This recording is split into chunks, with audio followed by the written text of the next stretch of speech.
All right, so let's have a little bit of a conversation about like performance and input latency between these two. So this is a fighting game we're playing, okay? This is something that you would play in a competitive space, or you can play it casually. You can just have fun with this situation, something like this. This is Ultra Street Fighter 4. Some of you may know this is the game, plus 10 years ago, I started doing on YouTube after beating DSP 10-3. In any event, this game and the many other titles or iterations before it, I played at a competitive level. And so I love fighting games.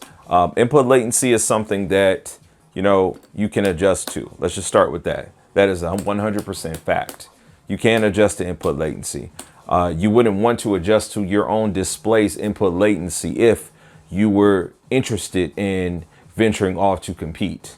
What do I mean? If you were only playing online and the bulk of your career, which nowadays you can just sit at the comfort of your own home and make some money if you can gather up a good enough following, you'd be fine. So with any of these displays, literally, you could play with 70 milliseconds of input lag. I'm not saying that you want to, but I'm exaggerating. But in the reality, you could. And that could be perfect for you, because if you get acclimated with that, that's all that matters, because you will be the only one playing. The problem is if you get familiar with that 78 milliseconds of input lag and you go to a tournament to compete against someone in a national, a major, an international tournament or something, and they're playing on a tournament standard where the latency on the monitor is, let's say, 9 milliseconds, well, then you're screwed.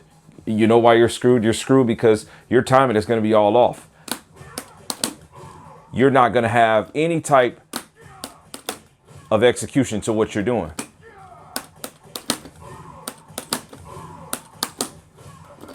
You won't be able to do that. Which is muscle memory, by the way. I digress. Hopefully that makes sense to you.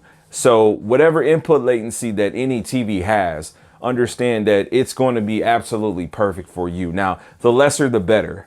We typically want to have something that's going to perform under 14 milliseconds of input lag is what I would suggest for anybody that's looking to play head-to-head combat, in an orientation like this. Now, for those of you that play games like shooting games, you might want to consider going after the Samsung TVs, because they can do up to 144 hertz. Now, for those of you that will say, oh, it's no big deal, I can't feel from 20 to 44. I can't have a conversation with you. And I'm not saying that I can't take you serious, because I think that's one of the most disrespectful things you can say. It's just that you don't understand.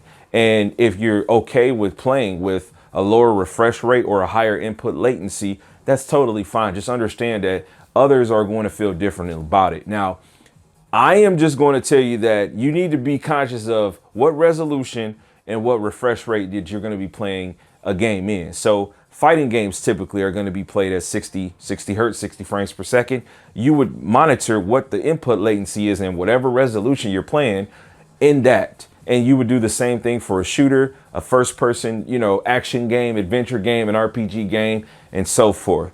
So when it comes down to latency between these two TVs, they're both within margin. The Alpha 95 King is going to be slower. And I mean, that's something that the LG brand just does a really good job at. But the Alpha 95 King at the fastest can do about 9.5 milliseconds of latency. That is at 4K at 120 hertz.